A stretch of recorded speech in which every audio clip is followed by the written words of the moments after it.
Aujourd'hui, on se retrouve pour échanger sur un sujet qui devient de plus en plus prégnant, n'est-ce pas? C'est la visioconférence. La crise sanitaire nous amène à avoir quelques difficultés d'interaction.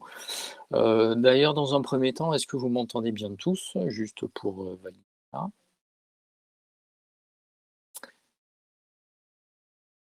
OK, super, merci beaucoup. Donc, il n'y a pas de souci. Donc on continue. Donc je vais vous faire une petite présentation rapide de ce qu'est Digiflow Solutions et de ce qu'on propose. Et puis je vais rentrer dans le vif du sujet en parlant plus précisément de, comment animer une visioconférence et quels sont les points de vigilance, qui vont nous permettre de réussir, une action, en distanciel, puisque ça devient notre quotidien. Alors, il ne faut pas que je me trompe, puisque j'interagis avec, 2 écrans, n'est-ce pas? Donc la présentation, voilà, on va en parler vite fait. Je vais passer 5 points sur la préparation d'une visioconférence et puis 5 points sur l'animation en particulier, et puis un petit bonus, que je vous présenterai, par la suite. Donc la société Digiflow Solutions, c'est, un ensemble de services au travers de solutions logicielles. Donc on va parler plutôt de progiciels puisque derrière on va les formaliser en fonction de vos attentes, des attentes clients. Donc notre produit phare, c'est, Digigestion qu'on va pouvoir décliner, sous forme de CRM, de RP en fonction de vos besoins et ensuite un petit robot, d'indexation, de recherche, de classement qui va permettre de faire un petit peu tri et de retrouver l'ensemble de vos informations sur vos disques durs disséminés sur vos réseaux. Donc le challenge du jour, je ne l'ai pas précisé, mais c'est de tenir dans 30 minutes. Donc on a pris déjà une petite dizaine de minutes de retard, donc je vais aller vite. Je vais essayer malgré tout d'être le plus clair possible. N'hésitez pas, dans le fil de discussion, à poser des questions. Et puis, je tâcherai de répondre à tout ceci. Donc au travers de notre suite logicielle, on a un outil qui s'appelle Digiconf, qui est la plateforme qu'on utilise aujourd'hui. Du coup, voilà, on va découvrir au travers, de cette présentation quelques bonnes pratiques à mettre en œuvre. Donc elles sont applicables à Digiconf, mais elles sont applicables à tous les autres outils, que vous avez peut-être, déjà, utilisés. Au passage, voilà, j'en profiter du coup pour présenter, la société et surtout ses intervenants. Donc, le service commercial Pedro Braz, qui n'a pas pu se joindre à nous aujourd'hui, mais dont vous avez les coordonnées, qui lui, voilà, assure le suivi commercial et tout ce qui est, action de vente. Pour ma part, moi, c'est plus la partie technique. Je suis l'homme de l'ombre, mais qui prend plaisir à, sculpter les applications pour qu'elles ressemblent à vos attentes. Là encore, vous avez, mes coordonnées, pour pouvoir, interagir avec moi si vous le souhaitez. Donc on va rentrer dans le vif du sujet avec, ce qui nous anime aujourd'hui, c'est, comment ça marche? Voilà. La première des difficultés et le premier point sur lequel il faut être vigilant, c'est, comment est-ce que, les participants vont pouvoir se connecter à notre application, prendre en main rapidement et ne pas être perdus, dans, la pléthore d'outils qui existent et qu'on propose systématiquement. Donc il est important de préparer sa visioconférence et quand je dis, préparer, c'est aussi donner des informations, sur l'application qui va être utilisée puisque, au travers de la palette, d'outils que l'on a, on peut être un petit peu perdu, par rapport à tout ça. Donc l'idée c'est, peut-être de préparer un petit guide de prise en main. Vous avez peut-être reçu, le mail et vous avez peut-être suivi, les informations que je vous ai communiquées, pour que justement derrière vous ne soyez pas perdu et que vous puissiez interagir, hein. L'objectif justement c'est de dynamiser, les présentations et pour les dynamiser, il faut aussi que les participants connaissent à minima, ce que l'on va pouvoir faire avec, cet outil. Tout de suite, comme on parle de dynamisation, je vous propose un petit quiz, pour justement, apporter un petit peu de dynamisme à tout ça. Donc la question, c'est parmi tous les outils que vous avez été amenés à utiliser, quel est pour vous celui qui a été le plus facile à prendre en main? Donc là, vous avez un petit sondage qui apparaît sur votre, écran. Vous avez juste à cliquer sur, la réponse que vous souhaitez, mettre en avant, et je vois que déjà il y en a, quelques-uns parmi vous, qui sont des adeptes de Zoom et qui, apprécient, l'utilisation de ce dernier, donc c'est une bonne chose. Merci pour celui qui a œuvré pour Digiflow. Allez, je vais participer aussi et je vais dire que Digiflow est celui qui m'a le plus. Alors, il y a 2 personnes qui n'ont pas répondu, mais c'est pas grave, on va passer le sujet. Donc les réponses s'affichent, voilà, vous voyez sur les quelques personnes qui ont, répondu au sujet, on voit que c'est Zoom qui l'emporte. La réponse, E, hein, pour ceux qui avaient, une autre suggestion à faire, à ce moment-là, n'hésitez pas dans ce cas de figure à, apporter une réponse dans le fil de discussion, de façon à ce que l'on puisse, comprendre un petit peu, ce qu'il en est. Heu dans les, interrogations, qu'il est bon d'avoir au niveau de la préparation, de nos visioconférences, c'est quel va être le vecteur de communication et comment est-ce que les participants vont pouvoir, heu, bah, exploiter ou participer à notre visioconférence. Donc ça, c'est un point aussi qui est très important. Ici, vous voyez, j'ai des écouteurs, donc aussi dans la préparation, on va, demander, aux participants s'ils doivent interagir de façon orale, avoir plutôt des écouteurs avec un micro pour éviter tous les phénomènes de réverb qu'il peut y avoir. Certains outils sont équipés, d'algorithmes qui vont, filtrer un petit peu les échos et d'autres pas du tout. Voilà, donc ça, c'est un problème de configuration également. Et ensuite, en fonction des utilisateurs nomades, est-ce qu'ils auront un PC avec eux? Est-ce qu'ils auront uniquement un smartphone? Est-ce qu'il va y avoir une application à installer en amont ou pas? Et si jamais, ils sont dans une zone où il n'y a pas de couverture, au niveau d'internet, peut-être qu'ils puissent exploiter tout simplement une ligne téléphonique. Au passage, vous voyez qu'avec, Digiconf, on a une ligne qui est dédiée, un numéro d'accès qui va, nous permettre, d'échanger, via un téléphone. Donc là, ici, vous voyez peut-être en bas de la liste un numéro qui finit par 6000, donc c'est bien, une application mobile. C'était pour l'exemple, bien entendu.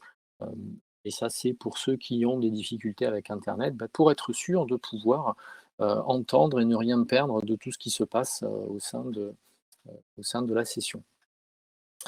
Voilà, une autre question qui va être à se poser, c'est, est-ce qu'il faut se voir ou pas? Hein, donc ça, c'est un grand débat, donc les adeptes de Zoom, heu, certainement auront une idée, bien arrêtée là-dessus, sur le fait que, oui, c'est intéressant de pouvoir se voir les uns avec les autres. Bon, moi, les expériences que j'ai eues avec Zoom, effectivement, on a une jolie mosaïque, mais c'est pas forcément, très, user friendly et pas forcément très pertinent, me semble-t-il. En fait, pour moi, la règle, elle est simple, hein, c'est, quand on est jusqu'à 5 utilisateurs, c'est intéressant effectivement de pouvoir exploiter la webcam.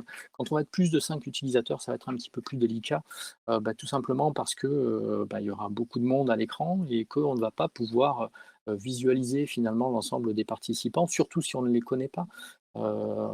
Et ça va être un petit peu plus compliqué. La plupart du temps, quand on est en si on fait le parallèle avec nos réunions ou, nos formations en présentiel, c'est vrai que ce qui nous intéresse, quand on regarde les participants, c'est le langage non verbal par rapport à leur posture, par rapport à leurs gestes, par rapport à leur comportement.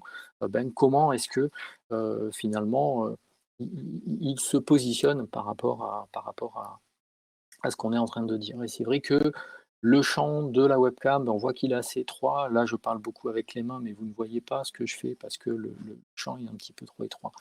Du coup, on va privilégier, quand on est de nombreux participants, à désactiver les webcams, ne serait-ce que par souci de qualité au niveau des débits qu'il peut y avoir sur les sessions.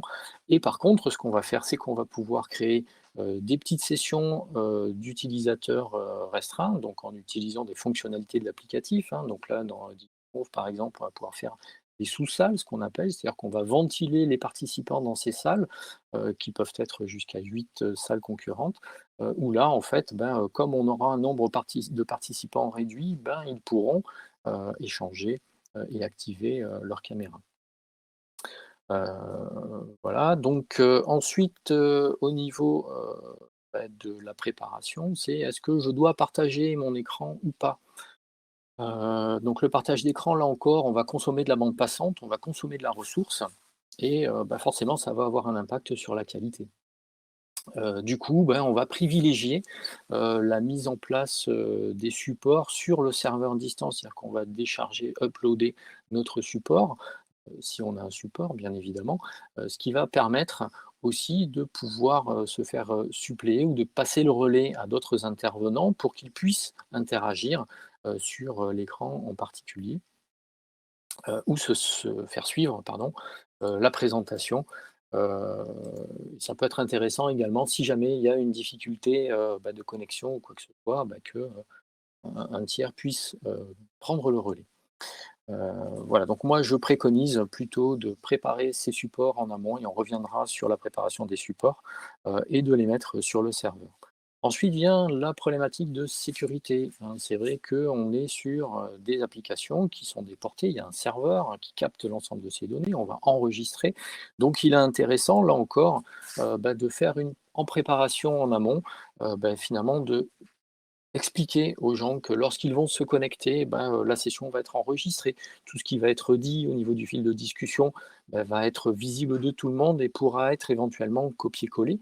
Donc il faudra rester vigilant, sur ce point-là. Et là encore, il est intéressant de prévenir en amont, hein, le petit message dont je parlais tout à l'heure et que vous avez certainement reçu, heu, doit expliquer, prévenir, l'ensemble de ces éléments.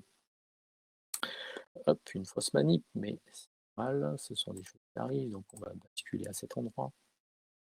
Et donc, je reviens avec mon petit sondage. Je vous demandais donc, d'interagir par rapport à la visibilité de vos données personnelles et leur utilisation potentielle. Vous diriez plutôt que vous n'en aviez pas conscience, pour certains, que vous faites confiance aux organisateurs pour d'autres. Alors, je rappelle ici, pour faire le parallèle avec, tout ce qui a pu se passer, tout ce qui a été dit, notamment au début du confinement, de la crise sociale, la crise sanitaire plutôt, et sur l'exploitation de Zoom qui a été très décriée par rapport à la sécurité des données.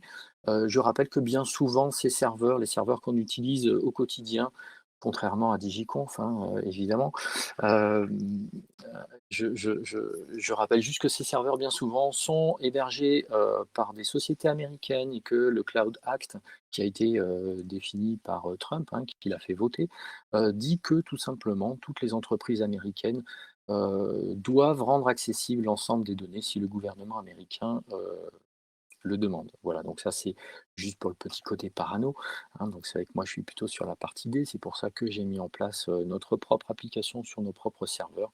C'est justement pour répondre, à ce besoin sécuritaire que moi j'estime, important. Donc je publie les résultats, voilà, pour voir un petit peu, on voit qu'il y a une personne qui n'avait pas conscience, de cette problématique-là, d'autres qui ont confiance aux organisateurs, mais une fois de plus, les organisateurs, s'appuyant souvent sur des serveurs à l'étranger, n'ont pas forcément la main sur, tout ce qui se fait, derrière. Voilà, mais bon, après, il ne faut pas être parano, effectivement, plus ma problématique. Donc je reviens sur la partie, présentation, donc le présentateur, effectivement, il va se mettre en avant, il va se mettre en scène et il va avoir le sourire. Il va essayer d'être joyeux, ou en tout cas le plus possible et moduler, faire des effets de voix. Hein, c'est vrai que quand on est en présentiel, on voit un petit peu, l'état des participants, et du coup, on va pouvoir interagir avec eux et venir les réveiller s'il y a besoin. Là, c'est plus compliqué puisque, vous voyez, moi tout de suite, j'ai le sentiment de faire un monologue. C'est pour ça que j'essaye d'agrémenter, mon discours avec, quelques petits, quiz, histoire de m'assurer que vous êtes, toujours là.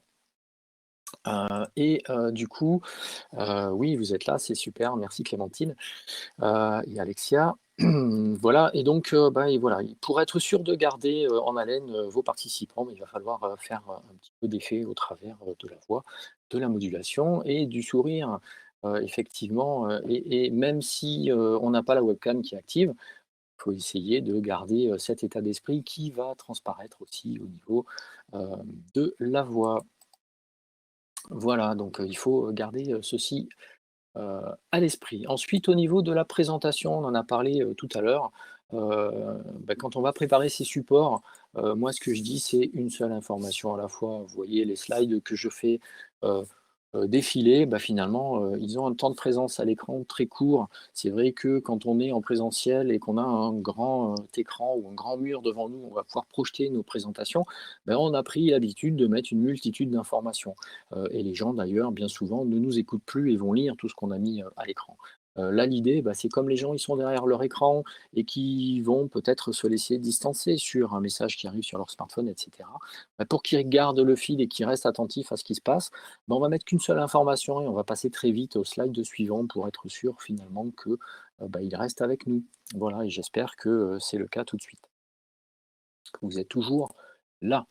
Alors pensez-vous que vos présentations, les présentations que vous avez actuellement, elles sont en phase avec ce que je viens de dire, hein? Et est-ce que peut-être, faudrait-il passer un petit peu de temps pour les, remettre en œuvre? Alors dans ma présentation, c'est vrai que je suis passé un petit peu vite. Dans ma présentation personnelle, donc j'ai eu l'occasion d'éprouver, hein, différents modèles puisque, je donne des cours, à l'école pratique à Marseille, et c'est vrai que dans la période de confinement, il a fallu que je réapprenne finalement à dispenser mes cours et à organiser, mes présentations par rapport à ça. Voilà donc, écoutez, parmi vous, certains, sont en phase avec ces bonnes pratiques, d'autres pas. Voilà, je vous encourage, si vous devez faire des, présentations en ce sens, à refaire effectivement, vos supports. Ensuite, qu'est-ce que je propose ici? La huitième astuce, la huitième astuce, c'est qu'il va falloir dynamiser, vos présentations justement pour être sûr que l'ensemble des personnes qui sont autour, vont, continuer à être attentifs. Et on a pléthore d'outils qui sont à disposition, et de fonctionnalités qui sont à disposition. Donc la première que je vous ai fait tester, hein, c'est de mettre les petits emojis en regard de votre nom, pardon. L'utilisation, du fil de discussion. Donc le fil de discussion, il est, public, mais vous avez aussi la possibilité d'interagir, de façon un petit peu plus confidentielle avec, les différents participants. Et là encore, ça peut être l'occasion de, proposer un travail de groupe. Donc on a vu tout à l'heure qu'on avait la possibilité de mettre en place des salles, où on va restreindre le nombre de participants, mais ça peut être aussi un vecteur intéressant que d'aller chercher, des échanges comme ça, privés, en préparation de travail, peut-être. Voilà donc il va falloir, trouver des solutions pour dynamiser, les réunions. Et puis dynamiser la réunion, comme, je le disais juste avant, c'est aussi faire collaborer les participants, hein. L'objectif, bien souvent, c'est pas comme ici et je m'en excuse, mais c'était l'objet de cette petite session très courte, d'avoir un monologue, et puis finalement de très peu interagir. L'objectif, c'est quand même de faire collaborer. Donc pour faire collaborer, il y a les fameuses salles, dans lesquelles on va pouvoir ventiler les participants et ils vont pouvoir travailler, de concert sur un sujet en particulier. Donc ça, c'est des choses que moi j'ai beaucoup utilisées, avec mes étudiants pour, justement, les dynamiser et faire en sorte à ce qu'ils se retrouvent dans une même configuration qu'en présentiel, que les outils soient un petit peu différents. Mais malgré tout, on a d'autres outils à disposition, hein. Donc on a parlé du fil d'actualité, mais on a également la possibilité, de proposer un tableau blanc et donc là, vous voyez que, on a la possibilité d'interagir et là, moi, ce que je vous propose, petit exercice, c'est juste comme tout à l'heure, vous avez défini un smiley, essayez de dessiner, vous, un smiley, sur notre tableau. Donc évidemment, pour certains, ça sera peut-être plus facile que d'autres. Comme je vous le disais, dans les petites astuces, on a la possibilité, de travailler avec plusieurs périphériques. Donc, moi, j'ai, ici 2 périphériques à disposition. Alors un troisième qui est mon smartphone, mais là, c'était juste pour vous montrer que finalement, on peut venir, interagir avec un smartphone ou juste participer, pour avoir le son. Mais c'est vrai que moi, avec, ma tablette, je vais pouvoir, avoir quelque chose, d'un petit peu plus facile à manipuler, hein, même si je ne fais pas forcément beaucoup d'efforts et que je ne suis pas forcément en bonne configuration. Donc là encore, c'est un petit outil, hein, le tableau interactif, dynamique, qui va permettre à chacun de venir interagir, et puis voilà, de nous faire des jolis dessins. Bravo Alexia. Et merci, Clémentine pour, ces interactions. Voilà, donc ça fait partie, des choses que l'on va pouvoir mettre en œuvre et on va voir dans le petit bonus qu'il existe encore, des fonctions qui vont nous permettre, de faire, ceci. Et ensuite, le dixième point sur lequel je voulais venir, c'était que, à l'issue de notre formation, il va falloir laisser une trace. Il va falloir faire, comme, on fait quand on fait une réunion, de travail. Peut-être faire un compte rendu de réunion ou en tout cas laisser une trace. Voilà, donc c'est vrai que là, on a la possibilité, d'enregistrer les sessions, et une fois de plus, communiquer sur le fait que vous allez lancer un enregistrement, mais on va avoir la possibilité, et je vous mettrai à disposition tout à l'heure, la présentation, le support de présentation avec les petites notes de préparation qui vont bien, on va pouvoir mettre en téléchargement, la présentation directement depuis l'application, et si l'application que vous utilisez ne propose pas cette fonctionnalité-là, bien sûr, faire un petit mail à l'ensemble des participants, et puis leur, transmettre les informations qui vont bien. Voilà, donc ça, c'est un petit truc tout simple, hein, effectivement, mais il faut laisser des traces, il faut laisser un support, de ce qui aura été fait, pendant la présentation pour que, justement, derrière, ça prenne sens et que, finalement, le dynamisme que vous aurez mis dans votre réunion, se prolonge un petit peu au travers des supports que vous allez laisser. C'était le 10e point. Je vois que j'arrive à peu près à tenir mes 30 minutes. Je vais vous livrer un bonus, donc peut-être que certains connaissent ou connaissent pas. Donc, je vous laisserai découvrir, une application qui s'appelle, Klaxoon, qui est une application, de travail collaboratif, donc qu'on va pouvoir utiliser, pour faire du travail, à distance ou même en présentiel. Au passage, c'est vrai que, tout à l'heure, quand on parlait des fils de discussion, il y a, en tout cas, moi, j'ai, au travers de mon expérience, de «téléformation» entre guillemets avec mes étudiants, je me suis rendu compte que finalement, il y avait des barrières, lorsqu'on était en présentiel qui étaient tombées, grâce, à la visioconférence et notamment, les élèves ou les participants qui ne veulent pas prendre la parole tout simplement, parce qu'ils sont timides, parce qu'ils ne veulent pas être jugés par leurs pairs, parce qu'ils ont peur de dire une bêtise et cetera et cetera. Il y a pléthore d'excuses et c'est vrai que, le fil de discussion, public ou privé et des applications comme Klaxoon vont permettre, finalement de pouvoir amener du dynamisme, dans une réunion de travail. C'est pour ça que je dis que, Klaxoon pourrait être utilisé tant en présentiel qu'à distanciel. Mais c'est vrai que ce soit pour, du pré ou du post, séminaire ou réunion ou visioconférence, cette application-là peut avoir du sens.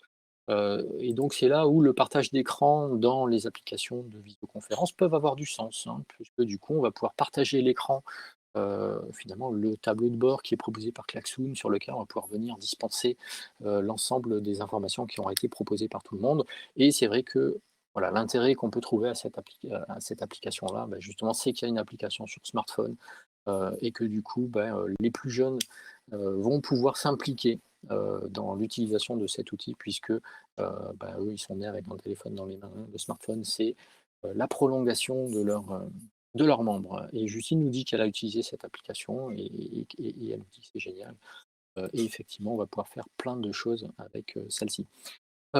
Pour finir, hein, j'ai réussi à respecter mon timing, il est 12h02, j'espère que je n'ai pas été, trop rapide, par rapport à ça.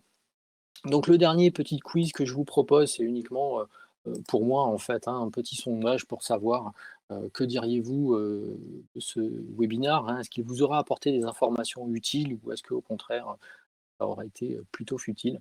Heu, en fait, ça va nous permettre à nous d'évaluer si effectivement on a, matière à reproduire ce type, d'événement, ou pas. Voilà, je vous remercie pour ceux qui, répondent. Je peux apporter des réponses, ou en tout cas répondre à des questions si vous le souhaitez. Voilà, donc n'hésitez pas, et je vais, vous mettre à disposition donc en téléchargement, le document que je viens de vous présenter. Hop, voilà, vous pourrez constater, sur ce document que vous avez, des petites annotations qui ont été mises et vous retrouvez, ici dans la partie inférieure, gauche de votre écran, la possibilité de télécharger, ce document. Voilà, je vous remercie, beaucoup pour votre attention. Si vous avez des questions, je suis à votre disposition.